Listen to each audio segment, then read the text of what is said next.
இறை வார்த்தையில் இணைவோம், நம் ஆன்மீகத்தை பலப்படுத்துவோம்.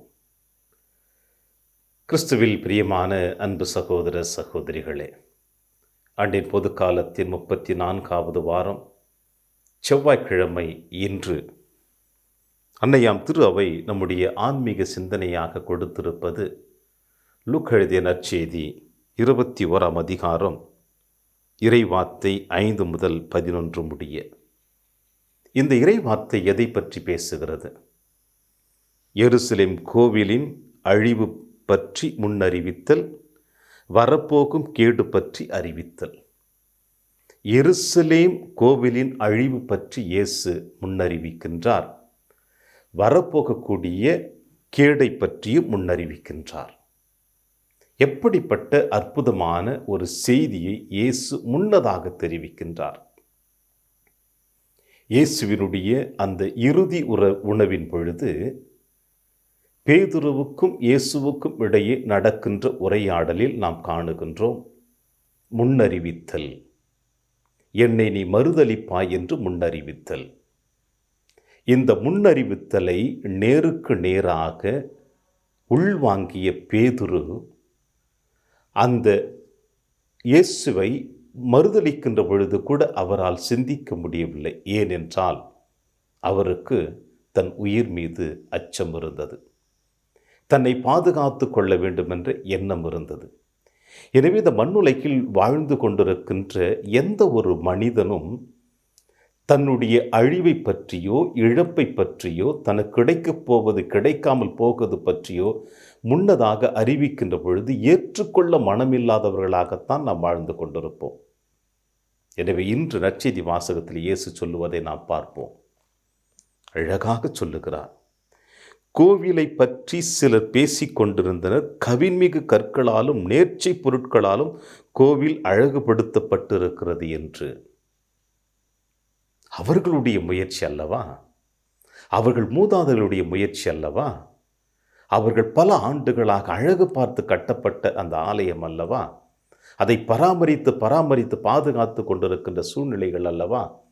இன்றைய காலகட்டங்களிலும் இப்படிப்பட்ட ஆலயங்கள் கட்டி கொண்டுதான் இருக்கிறார்கள் மக்கள். அந்த ஆலயத்தை பராமரித்து பாதுகாத்து கொண்டுதான் இருக்கிறார்கள்.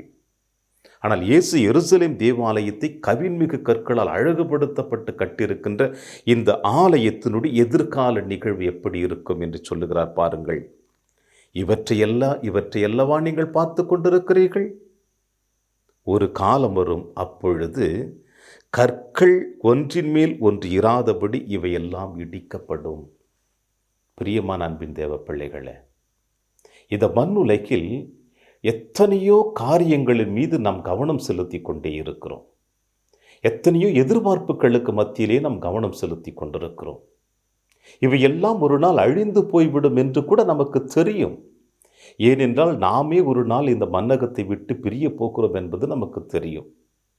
அப்படி இருக்கின்ற பொழுது அழிந்து போகக்கூடிய பொருட்களின் மீது ஏன் இப்படிப்பட்ட ஆர்வம் இருக்க வேண்டும் என்ற கேள்வி ஒருபுறம் இருந்தாலும், இன்னொன்று, நாம் பிறந்து விட்டோம், ஒரு நாள் இறந்து போவோம், எனவே நாம் நம் உடல் மீதும் நம்முடைய எதிர்கால வாழ்க்கையின் மீதும் அக்கறை கொள்ள வேண்டாமா? இந்த கேள்வியும் கேட்கலாம். அக்கறை கொள்ள வேண்டும். சற்று சிந்தித்து பாருங்கள். இந்த உலகத்தை படைத்த கடவுள் ஆதாம் ஏவாளிடம் அழகாக கொடுத்தார். இதை நீங்கள் ஆண்டு அனுபவியுங்கள் என்றுதான் சொன்னார். பாதுகாக்கவோ சேகரித்து கொள்ளவோ சொல்லவில்லை. எப்பொழுது இறைவனுடைய வார்த்தையை மீறினார்களோ அப்பொழுது அவர்கள் பாவத்தில் விழுகின்ற பொழுதுதான் அந்த பாவத்தில் விழுந்ததை இன்னும் மேலும் அதிகமாக அந்த பாவத்தை சேர்த்து கொண்டார்கள். அப்படித்தான் நம் உடலை மட்டுமல்ல, இந்த உலகத்தில் இருக்கின்ற மற்ற பொருட்கள் மீதும் நாம் கவனம் செலுத்த வேண்டுமானால் அதுவேதான் நிறைவான வாழ்வு என்று நாம் கவனம் செலுத்தக்கூடாது. எனவே அழகாக சொல்லுகிறார் நம் ஆண்டவர் இயேசு கிறிஸ்து. போதகரே, நீ சொல்லுவது எப்பொழுது நிகழும்? இயற்கையினுடைய சூழ்நிலைகளை பற்றி தெளிவாக சொல்லுகிறார். இந்த சூழ்நிலை இப்படி என்று நடக்கும், ஆனால் நீங்கள் தயாராக இருங்கள் என்று சொல்லுகிறார். பிரியமான அன்பின் தேவ பிள்ளைகளே, நாம் தயாராக இருக்க வேண்டும் என்றால் எப்படி இருக்க வேண்டும்? எப்படிப்பட்ட சூழ்நிலையில் நம்மை நாம் இணைத்து கொண்டு வாழ வேண்டும் என்பதை இன்றைய முதல் வாசகத்தில் திருவெளிப்பாடு புத்தகத்திலிருந்து எடுக்கப்பட்ட முதல் வாசகம் நமக்கு அழகாக தெளிவாக சொல்லுகிறது. திருவெளிப்பாடு புத்தகம் 14ஆம் அதிகாரம் இறைவார்த்தை 14 முதல் 20 முடிய. யோவான் நற்செய்தியாளர் இந்த திருவெளிப்பாடு புத்தகத்தில் எழுதிய வாக்கியத்தில் நாம் இவ்வாறு வாசிக்கின்றோம். பின்பு ஒரு வெண் மேகத்தை கண்டேன், அதன் மீது மானிட மகனை போன்ற ஒருவர் வீற்றிருந்தார். அவரது தலையில் பொன்முடியும் கையில் கூர்மையான அரிவாளும் காணப்பட்டன. எதற்காக? மற்றொரு வானதூதர் கோவிலிருந்து வெளியே வந்து மேகத்தின் மீது வீற்றிருந்தவரை நோக்கி, உமது அரிவாளை எடுத்து அறுவடை செய்யும், ஏனெனில் அறுவடை காலம் வந்துவிட்டது, மண்ணுலகம் என்னும் பயிர் முற்றிவிட்டது. மண்ணுலகு என்னும் பயிர் முற்றிவிட்டது. எருசலேம் ஆலயத்தினுடைய அழிவு பற்றி இயேசு சொல்லுகிறார். எதிர்காலத்தினுடைய எதிர்பார்ப்பு எப்படி இருக்கும் என்று சொல்லுகிறார். இன்றைய முதல் வாசகத்திலே யோவான் நற்செய்தியாளர் திருவெளிப்பாட்டு புத்தகத்தில் மண்ணுலகு என்னும் பயிர் முற்றிவிட்டது. எப்படிப்பட்ட ஒரு தொடர்ச்சியான நிகழ்வை இன்று நமக்கு அன்னையாம் திரு அவை வெளிப்படுத்துகிறது இயேசுவோடு இணைந்து.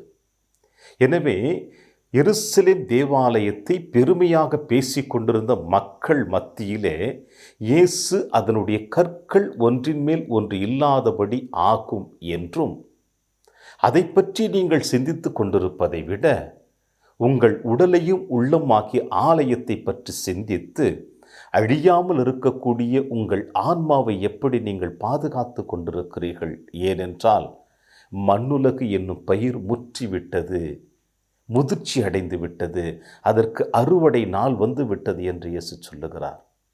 அன்பு பிரியமான சகோதர சகோதரிகளே, நேற்றைய தினத்திலே காணிக்கையினுடைய மகத்துவத்தை பற்றி வெளிப்படுத்திய நம் ஆண்டவர் இயேசு கிறிஸ்து இன்றைய தினத்திலே அழிந்து போகக்கூடிய மனிதர்களால் உருவாக்கப்பட்ட இந்த உலக பொருட்களின் மீது நம்முடைய கவனத்தை நிறுத்தி வைத்துவிட்டு அழியாமல் இருக்கக்கூடிய நம்முடைய ஆன்மாவை நாம் எப்பொழுது பாதுகாத்து தயார் செய்து இறைவனிடமிருந்து எப்படி வந்ததோ அதே போல நாம் இறைவனிடத்தில் கொடுக்க வேண்டும் என்பதைத்தான் இன்றைய நாளில் இந்த ஆண்டவர் இயேசு கிறிஸ்து நமக்கு அழைப்பு கொடுத்திருக்கிறார். இப்படிப்பட்ட அழைப்பை ஏற்றுக்கொண்டு நாம் எப்பொழுதும் இறைவனை நோக்கி பயணித்தோம் என்றால் நிறைவான அருளும் ஆசீரும் நமக்கு நிச்சயம் என்பதை இயேசு இன்று நமக்கு வெளிப்படுத்துகிறார். இயேசுவினுடைய அற்புதமான அழைப்பை ஏற்றவர்களாக தொடருவோம் இந்த நாளிலே. இறையாசிர் என்றும் உங்களோடு.